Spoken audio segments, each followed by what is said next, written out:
Saudaraku, ada orang bertanya kepada saya, apa yang menjadikan faktor orang menjadi mu'alaf? Yuk kita bongkar bersama-sama. Yang pertama, orang bisa jadi mu'alaf itu karena faktor sistem lingkungan. Karena orang baik, kalau hidup dalam sistem tidak baik, biasanya orang itu jadi tidak baik. Orang yang tidak baik ikut sistem yang baik, biasanya orang menjadi baik. Begitu juga sistem mayoritas dan minoritas.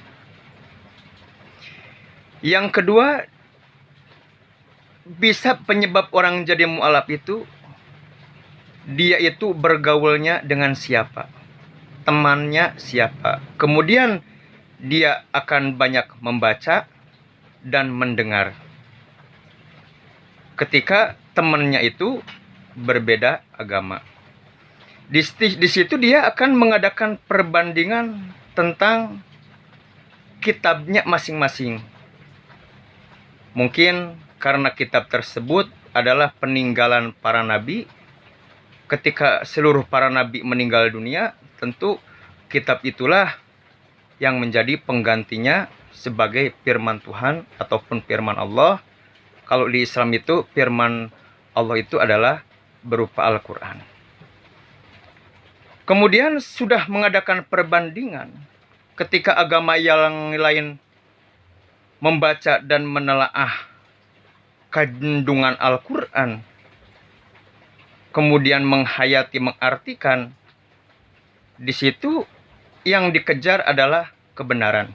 Makanya ketika di dalam Al-Quran itu ditunjukkan, dalikal kitab, inilah Al-Quran, la raiba, tidak ada keraguan padanya, hudan sebagai petunjuk lil mutakinnya, bagi orang-orang yang bertakwa. Jadi kedua-duanya itu mengadakan perbandingan. Makanya sekarang banyak pendeta-pendeta yang masuk Islam, ya diantaranya sekarang ada Don Ditan, Yahya Waloni, itu karena bisa masuk Islam itu karena mengadakan perbandingan antara Alkitab dengan kajian Al-Quran ataupun dalamnya Al-Quran. Jadi orang bisa mu'alaf itu yang pertama karena faktor sistem lingkungan, yang kedua dia mendengar dan membaca dan mengadakan perbandingan. Akhirnya dia terketuk ingin masuk Islam atau jadi mu'alaf.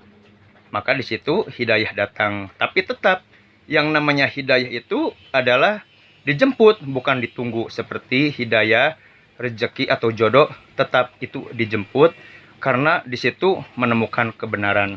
Itulah saudara-saudaraku alasannya orang bisa menjadi mu'alaf.